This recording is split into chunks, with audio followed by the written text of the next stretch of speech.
Prime Minister will be visiting the US from the 21st to the 23rd of September. Minister's first stop will be Wilmington in Delaware, which, as you know, is the hometown of President Biden. That is also the venue of this 6th Quad Summit that will be held there.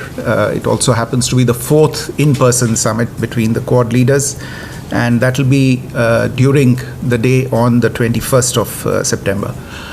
From Wilmington, the Prime Minister will travel to New York to attend the Summit of the Future at the United Nations. This, as you know, is a special event that's been convened this year following a decision that was taken in 2021, I think. 21st will be the Quad Summit, the bilateral meetings on the sidelines of the Quad Summit.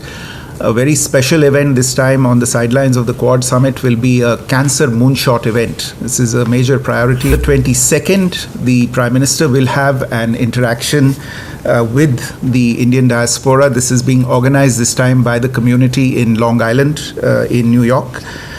There will be a technology roundtable. It's a roundtable with a number of tech CEOs where opportunity to discuss the tech investment landscape and the opportunities that are available here will be on the table. And there will be separate and several other meetings with CEOs and other stakeholders. And also some bilateral meetings with heads of state and government. On the 23rd, as I said, the Prime Minister will address the Summit of the Future in the UN General Assembly, and there are a few more bilateral meetings that are being fixed up on that day. First, the Quad Summit, as I said, being hosted by President Biden in his hometown in Wilmington, Delaware.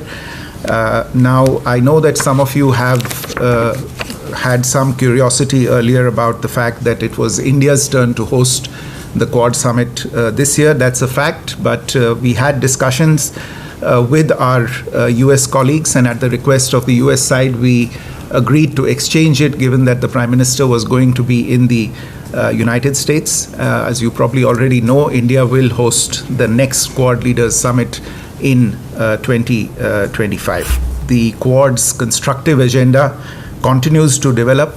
We continue to work on development priorities in the Indo-Pacific, in implementing sustainable development goals, delivering public goods, strong focus on peace, prosperity, and stability in the Indo-Pacific region. Our agenda covers health security, climate change, critical and emerging technologies, HADR, infrastructure, connectivity, maritime security, and counterterrorism. This is also going to be a kind of a farewell event insofar as the Quad is concerned for President Biden and Prime Minister Kishida of Japan, and therefore the Quad event provides the Prime Minister with an opportunity to thank both leaders for their leadership in giving momentum and salience to the Quad partnership. Very quickly, as I said, on the bilateral part, there will be an opportunity to have a substantive engagement between Prime Minister and President Biden, where they will have the opportunity to review the comprehensive global strategic partnership between India and the United States, which today covers almost every aspect of human endeavor through the 50-plus engagements and bilateral dialogue mechanisms that we have between the two sides. Again, it also an opportunity for both sides to exchange a few agreements. Two that I would highlight are the Indo-Pacific Economic Framework related agreements and an India-US drug framework related MOU. There will be a bilateral fact sheet also that will be released on this occasion, which will give you more details. We also expect to have bilateral meetings with the leaders of Japan and Australia. Moving forward to the following day, which is the 22nd, as I said, the key engagement on this will be Prime Minister's address to a gathering of the Indian community in Long Island in New York. This is an event that's being organized by the community As you know, we have about 4.5 million strong Indian diaspora in the United States, amongst the largest such groups there, and one that has made a mark for itself and is contributing to the relationship between the two countries by acting as a vibrant living bridge between the two of us. The Prime Minister will also be attending, as I said, a business roundtable with CEOs of leading US companies in the cutting-edge areas of artificial intelligence, semiconductors, quantum computing, and biotechnology. And again, an opportunity to review innovations that have taken place in these fields, highlight India's growth journey, the opportunities that are offered in India for cooperation and investment. While in New York, the Prime Minister will also have the opportunity to have bilateral meetings with several other world leaders. Last but certainly not the least is Prime Minister's address to the Summit of the Future on the 23rd of September at the UN General Assembly. The summit will bring together world leaders with the objective of enhancing multilateral cooperation with a view, obviously, as the title says, to the future, to tackle the most pressing global challenges that we face, the gaps in global governance that exist, and one of the main areas of attention will be attaining the Sustainable Development Goals on target and on time. An outcome document, Pact of the Future, Pact for the Future, along with annexes on the Global Digital Compact and a declaration for future generations, are expected to be adopted by the world leaders, and these are being finalized as we speak. Obviously, India's priorities at the summit include inclusive and equitable sustainable development, South-South cooperation. You would recall that the Prime Minister hosted the third Voice of the Global South Summit in August this year, which saw participation by over 120 countries, and I would imagine that many of the concerns that were raised at that summit will also find voice at the Summit of the Future. The Summit of the Future will be followed by the UN General Assembly High-Level Week. The External Affairs Minister will be taking part in the High-Level Week, and he will deliver India's national statement during the High-Level Week.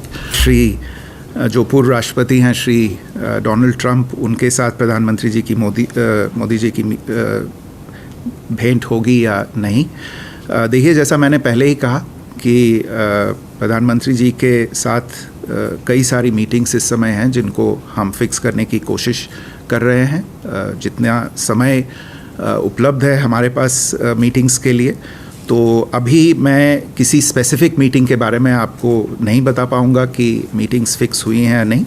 हम सभी दृष्टिकोणों से देख रहे हैं कि कितना समय हमारे पास है और किस किस से मीटिंग हो सकती है। तो जैसे भी जो भी लीडर्स के साथ मीटिंग फिक्स होती है तो उसके बारे में मैं समय पे आपको अपडेट करता रहूँगा।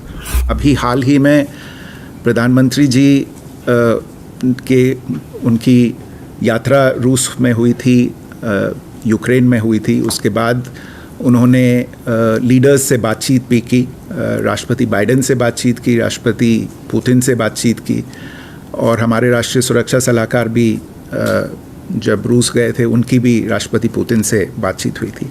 तो मैं तो अभी सिर्फ इतना कहूँगा कि ये अभी जो लीडर्स हैं उनके बीच में ये बातचीत चल रही है, और जहाँ तक प्रस्ताव रखने का सवाल उठता है, हमें आगे देखना पड़ेगा कि कितनी सहमति बन पाती है और फिर क्या हम ऐसे स्तर पे पहुँच पाते हैं जहाँ एक लार्जर ऑडियंस के सामने कोई प्रस्ताव रखे जाएं।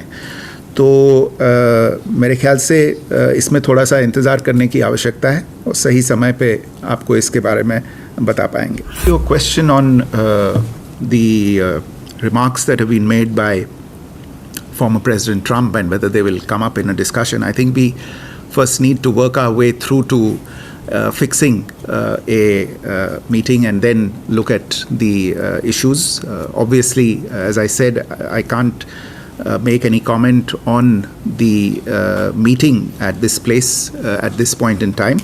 But I can assure you that whatever are the issues between the United States and India, if they are a concern on either side, they'll find reflection in a meeting. We would be taking on those issues. With regard to, there was a question related to the high-level inquiry. Again, as has been said from this platform in the past, these are when these issues were first brought to our attention, we have taken certain action, and these issues, and including the allegations, are being inquired into by a high-level committee, and the relevant agencies on both sides have engaged on this. I think there was a reference to the cases that have been lodged recently. I'm not sure who raised that question. Yes, I think Rishabh has raised this. Look, again, as we've said earlier, these are completely unwarranted and unsubstantiated imputations. Now that these this particular case has been lodged, it doesn't change our views about the underlying situation. I would only invite your attention to the person behind this particular case, whose antecedents are well known. I would also underline the fact that the organization, so-called, that this person represents is an unlawful organization, has been declared as such under the Unlawful Activities Prevention Act of 1967, and it has been done so on account of its involvement in anti-national and subversive activities aimed at disrupting the sovereignty and territorial integrity of India. And I don't want to say anything more than that at this point in time. I think that speaks for itself. Thank you.